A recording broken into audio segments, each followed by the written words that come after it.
Parliamo di cinema, una tenera vipera ad ogni genera che oggi è bigama, all'anima libera che non ha più fisima, la gente cinica, misera e anonima, chi vive a Panama ed è morta a Veneta. Parliamo di cinema e di ciò che ci va. John. Nostalgia Broadcast. Ciao! Nostalgia Podcast, oggi puntata molto emozionante e importante per me, per noi. Siamo qui con Laura Citarella del collettivo El Pampero, che è una delle realtà più grandiose del nuovo cinema argentino. C'è Tommaso Tantambrogio con noi, qui facendo due calcoli, è tipo c'è più di me in questa puntata, cioè pare più di me che dei consolari messi insieme, ormai ad honorem, che qui con Tommy con noi, c'è Marco Baratta qui che ci dà una mano e niente, oggi parleremo appunto di Laura, del suo cinema, del Pampero, di Trenkelauken, di tutto quello che ci porta a parlare. Chi vuole iniziare? Io rompo il ghiaccio, diciamo, magari con qualcosa di magari scontato, però Trenkelauken è un film talmente unico in realtà che magari la domanda non è scontata, cioè qual è in realtà, se ci puoi raccontare magari la genesi dell'opera? Se sapevi già che sarebbe diventato un progetto così ambizioso, è una cosa che hai scoperto magari facendolo passo dopo passo? Bueno, es una película que parte de otra película que se llama Ostende, que habíamos hecho algunos años antes. Y bueno, la idea era básicamente llevar como ese mismo personaje de Ostende a otra localidad de la provincia de Buenos Aires, que es un poco nuestra especialidad, ¿no? Filmar en la provincia de Buenos Aires. Y llevar a este personaje a una localidad que permitiera también como ciertos procedimientos parecidos a los que habíamos descubierto en Ostende. Entonces, como mi familia es de Trenkelauken y toda mi familia italiana se fue a Trenkelauken en algún momento de la vida, se me ocurrió que la película tenía que hacerse ahí. O sea, un poco digamos, de manera sintética, hay que decir que la película se forma a partir de más de sus locaciones y sus personajes, si se quiere, que de un relato que haya aparecido en algún momento. La película era ambiciosa, pero yo creo que no es una película a la cual le inquieta la épica, ¿no? No es una película que intenta como posición. Me parece que fue muy orgánica la manera en que la película se fue agrandando. O sea, desde el principio sabíamos que iba a ser ambicioso filmar en Trenkelauken porque es a 500 kilómetros de Buenos Aires y eso siempre es complicado para el cine, y también había muchos personajes y tenía muchas ambiciones en su estructura y en su dramaturgia. Entonces había que encontrarse con la película y había que tener tiempo para encontrarse con esa película. Y ese tiempo era difícil de obtener justamente porque Trenkelauken es muy lejos. Entonces sí era ambiciosa, pero yo creo que que tenía que ver más con una ambición de que tenía muchas preguntas la película, que había como muchas hipótesis sobre procedimientos, sobre maneras de filmar, sobre puesta en escena, sobre la convivencia de distintos elementos dentro de una misma película. Creo que esa era más la ambición y que creo que la fuimos encontrando a lo largo de muchos años mientras la fuimos haciendo. Y digamos que la película empezó con un guión bastante más lineal que el que conocemos ahora a través de la película, y fue teniendo sus mutaciones estructurales y también fue como absorbiendo un poco las cosas que iban pasándonos a nosotros durante el proceso. Entonces, eso sumado a que la película tenía muchas intenciones a la vez, y algunas de esas intenciones quedaron bastante en el camino, o al menos no fueron muy exitosas en algunos caminos que tomamos y tuvimos que probar otros, ¿no? Por ejemplo, el trabajo con la gente, con los no actores, digamos, que incluso Ezequiel Chicho, que no era actor, el trabajo con los no actores, con el lugar, con la gente del pueblo, era compleja, porque el cine argentino tiene una tradición muy grande de trabajar con lo que no es Buenos Aires, de una manera muy particular, es decir, con la gente de los pueblos, con lo que antes, que ahora creo que no se llama más el interior, sino como de las provincias. El cine argentino ha creado una cosa que le ha hecho mucho daño también a la literatura, que es lo que se conoce como el costumbrismo. No sé si eso existe aquí. Sì, La un po' idea- sì. ¿Cómo se podría definir? Como el folclore. Folklore e costume. Cioè, questa... Claro, donde los personajes terminan siendo un poco como estereotipos o síntesis de los lugares que habitan, y tiende a haber una mirada hasta que a veces está al límite como de lo despectivo, ¿no? Como ¿no? Como una mirada con una distancia extraña. Entonces hubo que probar cómo traer todo ese mundo que pertenece al pueblo, ese lenguaje del pueblo, ese folclore que hay, tratando de tener todo el tiempo trabajando en contra de las formas que el cine habita usualmente para ese tipo de territorios, ¿no? ¿Se entiende? Entonces la ambición creo que está mucho más relacionada con las cosas que quería trabajar la película, y con que algunas le salieron muy mal y no quedaron en la película, y otras se buscaron en otro sentido, hasta encontrar una especie de tono que pudiera condensar todas las ideas che teníamos, no? Quindi mi viene in mente da dire che non è un film epico dal punto di vista magari per come è pensato, però è un film epico dal punto di vista della scrittura, del racconto, cioè io sono un grande appassionato e mi sembra che nel cinema ci sia molto di più attenzione cioè mi piacciono i registi, come mi viene da dire distantissimo da te, però Quentin Tarantino, che ha questa ossessione per la scrittura, per la parola, per il racconto, e quindi mi sembra Io un lo film... amo. Certo, Lo amo. Meno male, siamo contenti. E ci sono film in cui ci sono scene, momenti in cui delle cose a livello narrativo della storia non servono a niente, ma servono a lui perché vuole scrivere. Cioè The Hateful Eight è il manifesto suo, che lui ama scrivere, cioè tutta la carriera ha fatto il sangue. No, le mie ossessioni non sono il sangue e la violenza, sono la scrittura e scrivere tutto quanto. Quindi ritornando a Tranquil Hawken, diciamo a Tranquil Hawken, che è appunto, mi viene da dire, è appunto un film epico di struttura, di racconto, di inoltrarsi sempre di più da una storia. L'hanno detto spesso questa cosa della matriosca, no?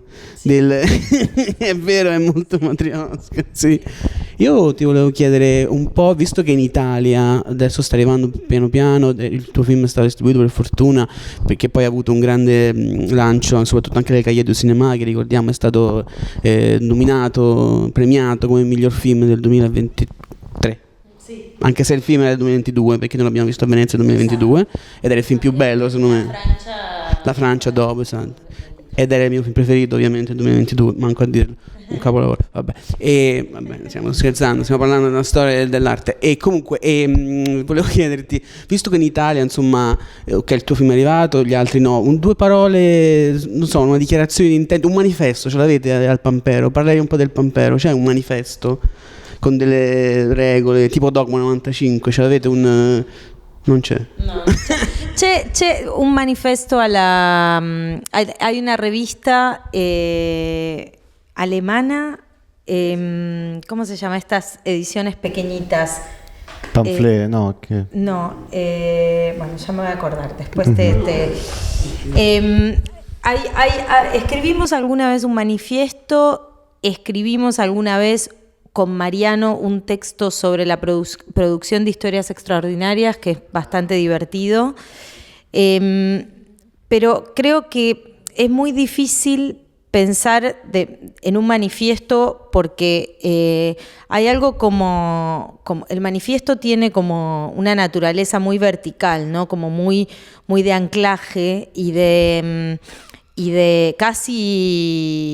casi militar, podría decir, ¿no? Como algo estanco. Como reglas. Exacto, como reglas. Y a mí me da la sensación de que lo que el Pampero logró sobre algunas bases, sobre ideas o principios, si se quiere, logró siempre como reinventar sus formas de producir. Entonces es una experiencia que siempre está cambiando y mutando, sí permaneciendo en la independencia, ¿no? Que es como, creo que eso es lo que genera, lo que llama más la atención, que es la idea de que nosotros somos muy independientes desde hace 20, 25 años y eso no tiene que ver con después querer llegar a otra cosa, ¿no? Lo hablábamos el otro día, no es una idea de carrera, exacto, no hay una idea de carrera, hay una idea de permanecer en un lugar moviéndose y claramente algo pasa con el paso del tiempo, que es las necesidades que aparecen a la hora de hacer las películas a medida que nos ponemos más grandes, ¿no? Todos estamos más cansados, todos tenemos que trabajar más para sobrevivir. Bueno, hemos tenido hijos, entonces tenemos que también llevar adelante una vida familiar y eso hace que mínimamente nos movamos de estructura, pero siempre permaneciendo como en un lugar muy autogestivo y sobre todo sin jefes, ¿no? ¿Se entiende ese concepto? O sea, creo... No bosses, o sea, no hay la figura de un productor que es... Yo soy productora de las películas del Pampero Cine porque ejecuto la producción, pero no soy más dueña que nadie, ni los directores son más dueños que yo, ¿no? Hay una idea de colectividad. De colectividad y horizontalidad que creo que es lo que permitió que estuviéramos juntos tantos años, ¿no? Como pensarlo realmente así. Y también que nuestras películas, aunque quizás algunas son más difíciles que otras o más caras que otras, nunca el dinero ingresa en un sentido problemático a nuestras películas. A lo sumo problemático porque hay poco dinero, pero no como la idea de empezar a lidiar con mucho dinero, con coproductores, con asociaciones, con eso. Creo que es lo que nos mantuvo siempre en esa situación de igualdad entre nosotros, ¿no? Sí. Ese podría ser como una idea de manifiesto. Yo tengo dos curiosidades. Sí. Una muy práctica, como ¿cuánto costó Trenkelauken? Que no a nivel como, ¿sabe? Una cifra, pero más o menos. Porque yo pienso que ese puede ayudar a entender qué significa ser independiente. Algo de ese manifiesto o de ese no manifiesto, voy de vuelta. Creo que hay algo como de ese no manifiesto que tiene sus reglas y las reglas tienen que ver con una pequeña ética presupuestaria. Es decir, hay una ética de dónde se pone el dinero, dónde se gasta el dinero. Entonces... C'era un film vostro che si chiama Por el dinero, de Alejo Mogillansky, que estuvo en la quincena de los realizadores en Cannes. Sí, Alejo, scusa. Sí. Non mi veniva il nome, scusa. Esa película, Por el dinero, creo que explica muy bien cómo trabajamos. Hay una idea un poco de piratas, que me parece que no somos tan piratas, pero hay algo de eso. Sì, per quello l'ho citato, mi ricordo, non soltanto per il dinero e l'assonanza, ma mi ricordavo che era un film comunque molto centrale per far capire il modo in cui lavorate. Io citerei anche gli altri così. Però volevo chiederti una seconda cosa, perché è estremamente affascinante, in italiano, spagnolo, in italiano. È estremamente affascinante per tutto il mondo, soprattutto da registi, vedere un gruppo che lavora così anche negli anni, che dà vita a opere che eterogenee però che hanno una stessa visione del cinema e del mondo.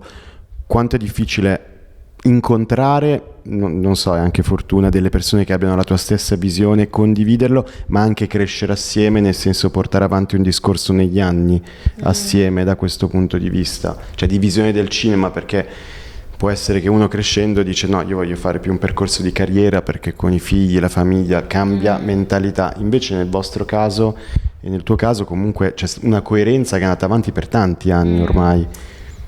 Sí, creo que tiene un poco que ver con que somos argentinos y que sabemos muy bien cómo vivir con crisis, cómo desarrollar herramientas de supervivencia. Entiendo que también puede pasar aquí, ¿no? Como la idea de tener muchos trabajos a la vez y hacer muchas cosas a la vez y mientras tanto filmar una película, pero hay algo ahí para mí, hay una especie de relación deportiva con las crisis y los problemas. Porque a veces yo trato de explicar la cantidad de cosas que hacemos cada día, cada mes, cada año, no solo dentro del Pampero Cine, sino por fuera, porque digo, Mariano Chinás es guionista de películas industriales o películas más grandes. Da clases, yo doy clases en la universidad, doy charlas, trabajo como tutora, soy productora de las películas del Pampero, soy directora de las películas. O sea, hay ahí una especie de cosa medio superheroica, pero que creo que tiene que ver con algo muy natural en el lugar de donde venimos. Para mí tiene, porque no es casual que surja. No sé si un espacio, si un grupo así podría existir en otro país con más organización económica, por ejemplo. No lo sé, no estoy afirmándolo, pero me cuesta creerlo. Y sobre todo, también creo que, volviendo también a la primera pregunta del costo de una película, que digamos que es difícil de cuantificarlo, y aparte después no nos van a querer dar más plata si digo cuánto salen las películas, pero Trenkelauken es una película que sin cuantificar, o sea, yo como directora no cobro. El Pampero Cine, los 4 miembros principales del Pampero Cine no cobramos por las películas nunca, o sea, el dinero es para la gente y para el Pampero Cine, que es un espacio donde hay un pequeñísimo ahorro que se va moviendo y con eso vamos iniciando películas, vamos haciendo cosas y después vivimos de otras cosas. Hacemos también trabajos dentro del Pampero Cine, hacemos películas por encargo, documentales, institucionales, entonces con eso sobrevivimos. O sea, hay una economía colectiva ahí, ¿no? Uh-huh. Y después la supervivencia parecen que cada uno está tratando también de ir haciendo otras cosas como para la propia manutención, ¿no? Es pensar un sistema tendencialmente. Claro, pero es un sistema, de hecho es un sistema con el que estuvimos tentados muchas veces como de romperlo, por ejemplo esto de que los miembros principales no cobramos por las películas, pero después siempre caemos en la cuenta de que para que haya un reflejo real, horizontal dentro de nuestra organización, es muy complejo lo que estoy contando, así que ahora... No, pero digo, para que haya un reflejo real, no sé, la persona que hizo la fotografía o mismo los actores no se la pasan un año viajando a festivales y nosotros sí. Entonces, ahí es donde nos parece extraño cobrar, porque nosotros después generamos mucho trabajo como directores o productores o como miembros del Pampero Cine a partir de las películas. Entonces ahí hay una idea que es que el dinero que generan las películas es para pagarle a la gente, para pagar deudas y básicamente para el Pampero Cine que siga produciendo sus propias películas, de su propia autoría, ¿sí? Después hay trabajos por encargo donde sí, esos trabajos que nos encargan, que a veces terminan siendo películas, pero ahí sí podemos, digamos, cobrar un sueldo, ¿no? Cuando generamos un trabajo que viene y hay un presupuesto. Exacto, como Miu Miu, como muchas películas que hicimos en los últimos años. En general terminamos haciendo películas mucho más grandes de los presupuestos que nos dan esos encargos, entonces siempre terminamos poniendo dinero. Eso es verdad. Toda la promoción que por Trenkelauken 2 años o quizá más, todo el tiempo que pasaste promocionando la película, que es lindo viajar, pero también es un gasto de energía, de tiempo, esa cosa, no hay una compensación, no hay un... de cualquier tipo. Es buena la pregunta. Como... esa compensación es que posiblemente yo, primero que muchos de esos trabajos que surgen a partir de las películas son remunerados, no todos, uh-huh. Pero también ahí se genera un trabajo que es, bueno, abrir el mundo, digamos, generar una especie de un vínculo con posibles qué sé yo, apoyos a futuro para otras películas, digamos, todo eso de alguna manera tiene su devolución. Es alto el costo, porque viajar, exponerse, y Trenkelauken es una película a la que le fue bien, pero si le iba mal, también sos vos la que carga con todo eso. Pero bueno, me parece que es un riesgo que asumís porque defendés una estructura colectiva, ¿no? Como incluso puede sonar exagerado, y quizás lo sea, pero yo siento que estamos todos un poco más cómodos en un esquema así, ¿no? Entonces, por eso digo, yo podría decir que Trenkelauken no salió más de 100.000 euros, incluyendo, qué sé yo, de algunos derechos musicales, pero yo nunca cobré, los equipos son del Pampero Cine, el Pampero Cine nunca cobró un alquiler, mi mamá cuidó a mi hija y no me cobró por cuidar a mi hija mientras filmábamos. O sea, hay ahí una especie de... hay una alternativa económica del sistema de todo. Yo creo que Trenkelauken y todas las películas del Pampero Cine están colmadas de productores simbólicos. Uh-huh. Hay mucha producción simbólica. Hay mucho intercambio entre también un músico que me da su canción y yo le filmo un video. Eso es muy difícil de ponerlo en una estructura presupuestaria. Y posiblemente a los productores tradicionales les resulte un poco amateur lo que estoy diciendo, pero a mí me parece absurdo poner en el presupuesto el sueldo de una niñera para mi hija cuando esa niñera es mi madre, que es la abuela y que está feliz de hacerlo y de ayudarme a mí a hacer una película. Entonces ahí hay una especie de gran confusión que tiene que ver con profesionalizar cada cosa a la hora de hacer una película, con pensarla en términos convencionales y tradicionales y profesionales, y de repente terminar generando una relación de poder con mi propio hermano o con mi propio amigo que hizo la música, ¿no? Como ahí hay algo que me parece que el cine, que eso es algo que sí todos los países podrían entender y todos los cineastas del mundo podrían entender, y no tiene que ver con vivir en Argentina. Tiene que ver con no sentarse a pensar o a cuestionar las formas de producción. Me parece que eso sí digo que lo podrían hacer en cualquier país y muy pocos cineastas lo hacen. Io volevo fare una domanda poi lascia Marco. Una domanda che si fa spesso quando un ospite viene, insomma, quando c'è un regista, qualcuno che viene fuori dall'Italia e viene in Italia, che sembra una domanda banale, però secondo me in questo caso è giusta. Il rapporto col cinema italiano, sembrano sempre così queste domande, però ho notato che soprattutto quest'anno Laura ha realizzato la sigla del Cecilia Queer Film Festival di Palermo, che è una sigla meravigliosa, stupenda, io adoro, e lì c'è molto questo dialogo con Antonioni, con l'avventura, con tutti quanti, e ho notato anche, se me lo lasci, il finale di Trenkelauken.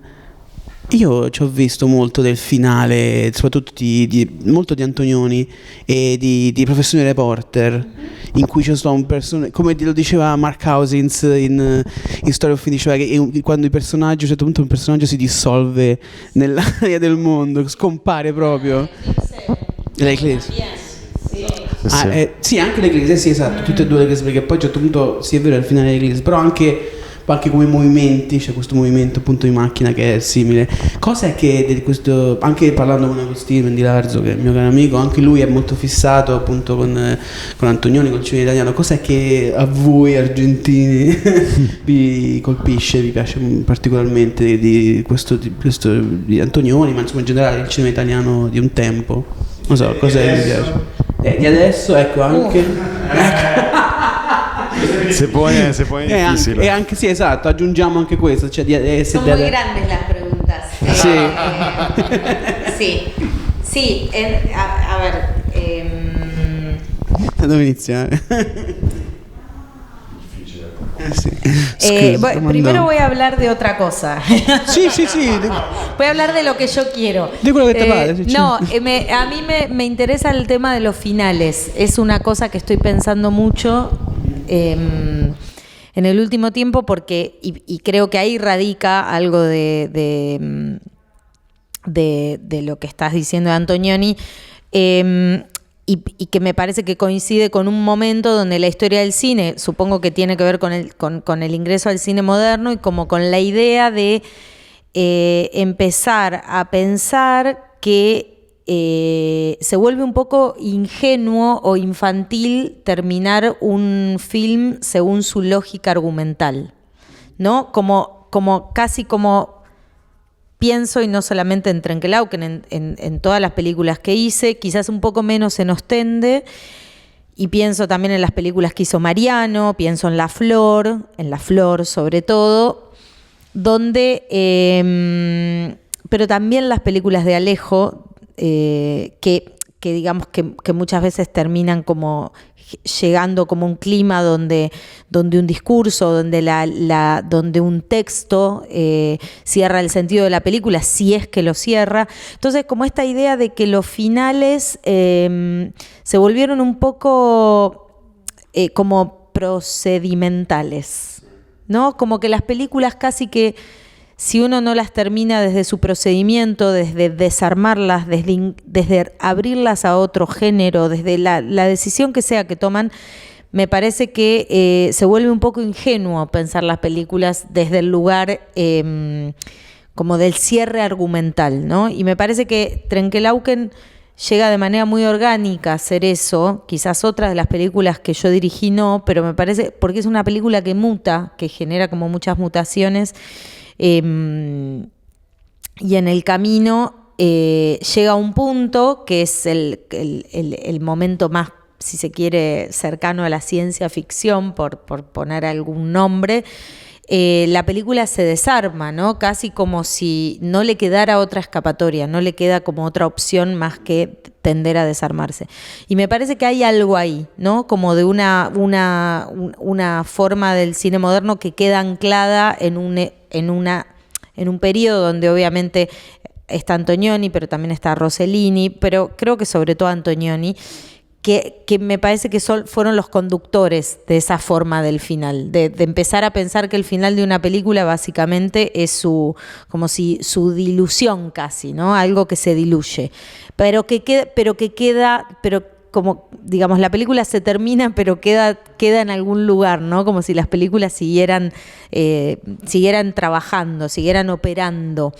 Y me parece que también hay algo dentro del Pampero Cine, que hablamos mucho de los métodos de producción, pero también un gran compromiso, me parece, cada uno con su propia impronta y sobre todo, sí, con su propio gusto, supongo, pero hay todo el tiempo un trabajo con la historia del cine, ¿no? Que eso también es algo que uno reclama a los cineastas contemporáneos. No voy a hablar de los cineastas contemporáneos italianos.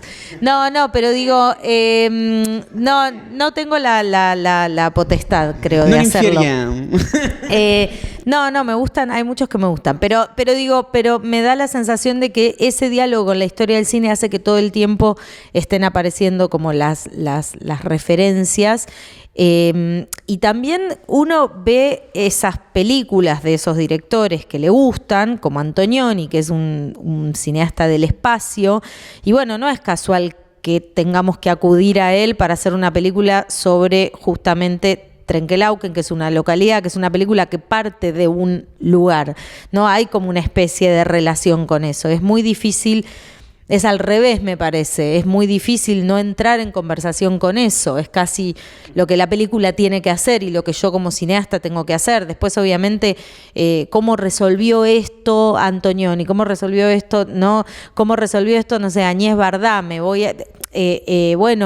Son como conversaciones que uno como cineasta tiene, creo, todo el tiempo. O para poder resolverlos de la misma manera, casi porque no hay otra solución, o para poder justamente resolver problemas cinematográficos de otra manera. Entonces me parece que ahí hay eso, una relación muy orgánica con el trabajo con la historia, ¿no? Con las tradiciones.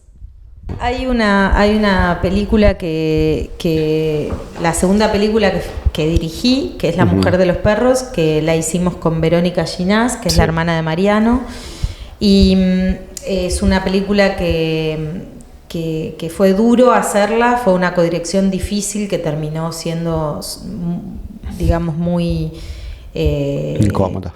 No, terminó siendo una experiencia de mucho aprendizaje. Ok. Y de mucho amor. Con Verónica terminamos siendo muy amigas, pero fue dura porque, bueno, cada una venía de un lugar con sus ideas propias. Ella traía la idea madre de la película, porque ella vivía con esos perros y es una mujer que vive con perros. Entonces, fuimos generando entre las dos algo que para mí es muy hermoso en el cine, que es el encuentro entre dos, que digamos que hacen una película y que si la hubiera hecho una u otra, la película no sería la que es, ¿no? Como si las películas se trataran como de cruces de cosas o personas. Y al final de la película, la idea era que el personaje se moría. Entonces hay un plano como muy, muy, muy grande donde ella camina con sus perros, camina y en un momento se cae. Y se queda un rato largo ahí tirada y se queda. Y bueno, y teníamos que hacer la toma y Verónica, desde el personaje, pensando en el personaje, me dice, ¿por qué no hacemos que me levante al final? ¿No? Ella, actriz de la película también. ¿Por qué no me levanto al final? O sea, dejemos un rato y me levanto a ver qué pasa. Y a mí me pareció una idea maravillosa. Ella la estaba pensando como desde el personaje que digamos que no era su momento para morir. Y a mí me pareció dije, claro, o sea, está muy bien lo que está diciendo, porque la película no puede terminar con la muerte de un personaje. O sea, había una idea de cerrar el sentido en esa muerte, de dejar esa muerte como la última palabra de la película, que hacía que la película casi que se cerrara en sí misma, que se quedara ahí, ¿no? En cambio, cuando uno ve que ya al final pasa y la ves tirada y de repente se levanta y camina, hay algo de eso que hace que la película termine de una manera completamente diferente, y no tiene que ver con algo argumental y no tiene que ver con un cierre, no dice nada ese episodio de que ella se levante y se vaya, no es que dice algo en concreto, justamente uno se queda trabajando con esa película un montón de tiempo, y me parece que es ahí, gracias a Verónica, que aprendí esto, como decir, bueno, claro, los finales no pueden ser caducos, no pueden cerrar el sentido. Eso es casi un gesto antidemocrático para quien está viendo esa película, hacer eso, ¿no? Entonces, a partir de ahí decidí che todas mis películas van a terminare iguales. Un'altra domanda che mi è venuta, che non c'entra molto, però ci ho visto un dialogo pensando proprio a questo, in maniera completamente diversa. Mi è venuto in mente quando quest'anno l'anno scorso ho visto Grand Tour di Miguel Gomes, sì, con il personaggio... Non te lo dico allora, no, vale, però c'è il finale che è molto simile, è un finale molto simile in maniera diversa, cioè metacinematografico, là chiaramente diverso a livello di forma, però c'è la stessa cosa su Arabian Nights, la struttura che ha molto a che vedere con la Flor, ma anche con Trenkelauken, di costruire un film scrivendolo e in quel caso anche traendo linfa vitale, come avete fatto anche voi, da delle notizie ordinarie di straordinarietà. Sì. Ho visto un dialogo in comune tra questa forma anche libera di andare a creare, a strutturare un film, di concentrarsi anche sul processo, e da questo punto di vista anche lui è produttore dei suoi film, lavorate in maniera molto diversa, però ho visto un dialogo da questo punto di vista. Claramente, con Miguel Gómez, sí, seguro. No, y también con el trabajo me parece, de cómo incorpora lo real desde lugares más controlados, si se quiere, pero sí, yo siento que hay como un parentesco. Anche Albert Serra da altri punti di vista. Sí, bueno, Albert Serra, claro, Albert Serra es...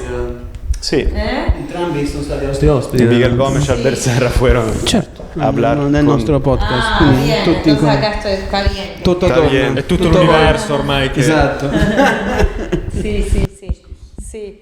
No, pero está bien, pero me da la sensación de que casi que es decir como eso, es como pensarlo como la última palabra de un film, tiene que ser lo suficientemente ambigua, si se quiere, o imprecisa como para que ese film siga operando, para que ese film se siga moviendo, en vez de pensar las películas como objetos que se cierran en sí mismos, que hay algo de eso que pasa mucho en la industria, que tiene como que empaquetar y entregar, y me da la sensación de que trabajar con los finales eso me obsesiona un poco, me obsesiona porque digo, voy a terminar todas las películas iguales, pero claramente no las puedo terminar todas iguales, entonces es siempre estar pensando cómo huir de ciertas, como de cerrar el sentido y de tratar de encontrar, eso es un problema cinematográfico, si se quiere, como de encontrar salidas para las películas, casi como si las películas salieran in lugar di terminar, no? Como ese concetto. Solo veramente una piccola curiosità, gli attori e le attrici sono comunque una componente molto importante di Trenche Lauquen e in tutto in realtà i progetti del Pampero. Come diciamo si costruisce un rapporto con gli attori e una direzione degli attori all'interno delle vostre dinamiche, che sono sempre comunque molto democratiche, molto di dialogo, laddove invece l'idea di direzione di un attore o di un'attrice è sempre qualcosa ti dà l'idea di unidirezionalità, qualcosa che va in una sola direzione. Ecco, volevo capire come si costruisce nel vostro caso e nel tuo caso con Trenche Lauquen. Hay una sensación, hay algo que pasa mucho con Trenche Lauquen, que es que mucha gente me pregunta si improvisaban los actores, que es algo que en cualquier set del Pampero Cine creo que está completamente prohibido, salvo algunas escenas que lo requieran. En el caso de Trenche Lauquen hay mucha improvisación en la escena de la parte 1 en la escuela, donde eran maestras de escuela que están con Chicho, pero que digamos, algunos eran actores, pero otras eran maestras o gente común que fue a actuar, y entonces ahí hubiera sido... digamos, no hubiera sido bueno para la película ir en contra de esos actores naturales, digamos. Pero después, incluso con Chicho, que no era actor y que digamos, y que tenía mucho texto y demás, era muy exigente con el texto. Eso hay algo ahí de esa unidireccionalidad o de esa exigencia o de estar mirando y exigiendo en el set, que eso está...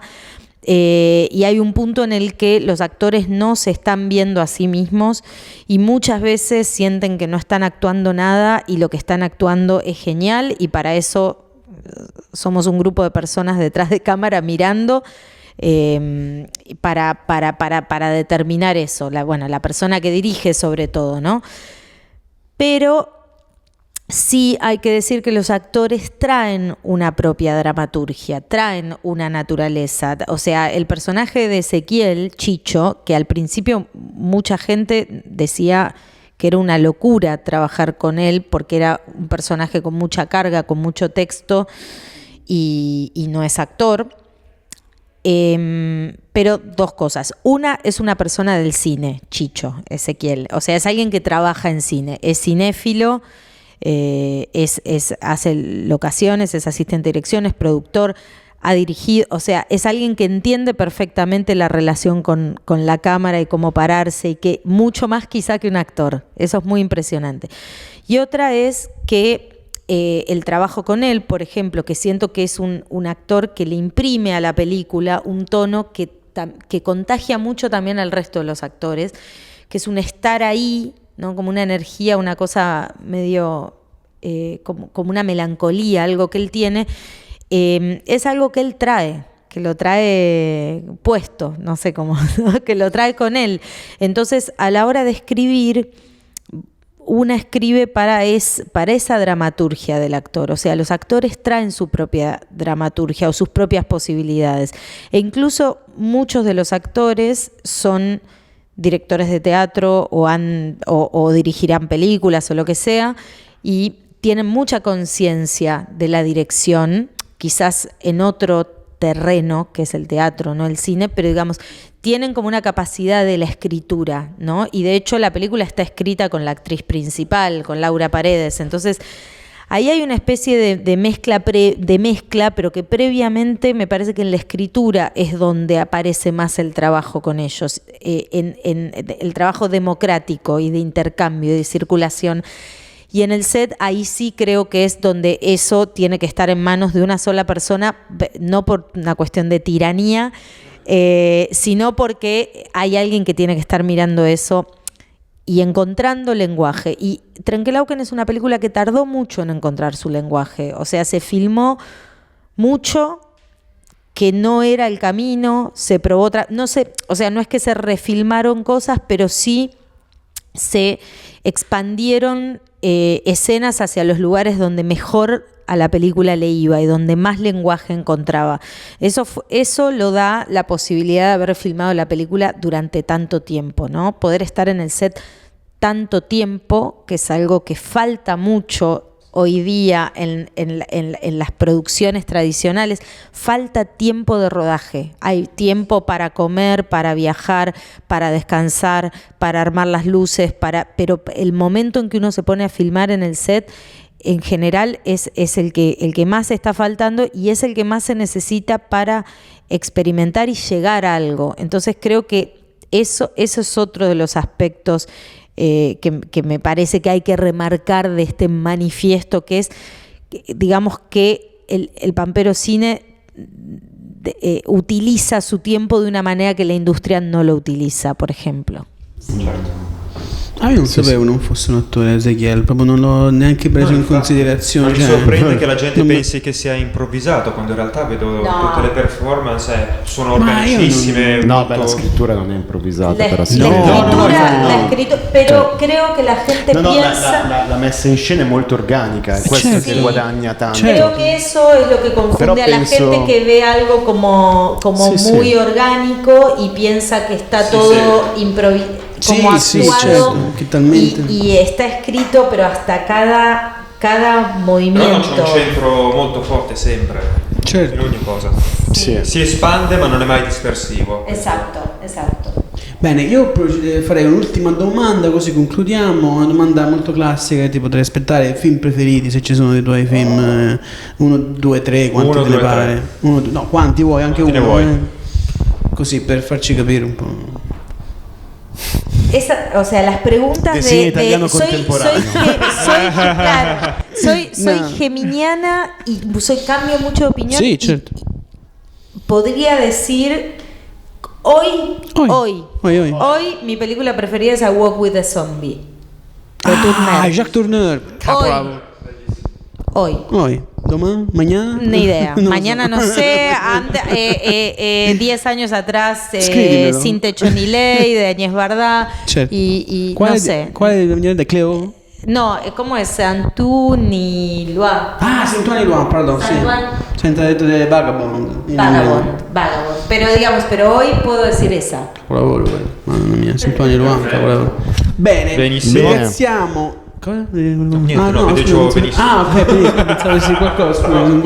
Ringraziamo Laura Citarella che è venuta qui, ringraziamo soprattutto la Fondazione Piccola America che ci ha ospitato in questa stanza così accogliente, Tommy Sant'Ambrogio, Traduttore. Molto bravo. Cineasta traduttore, e Marco Baratta che ci ha aiutato a fare domanda. Grazie a te. E grazie Laura. È stato un onore. E ci fai un ciao, devi dire ciao. Ok. 3 juntos? Sì. 3, 2, 1, ciao.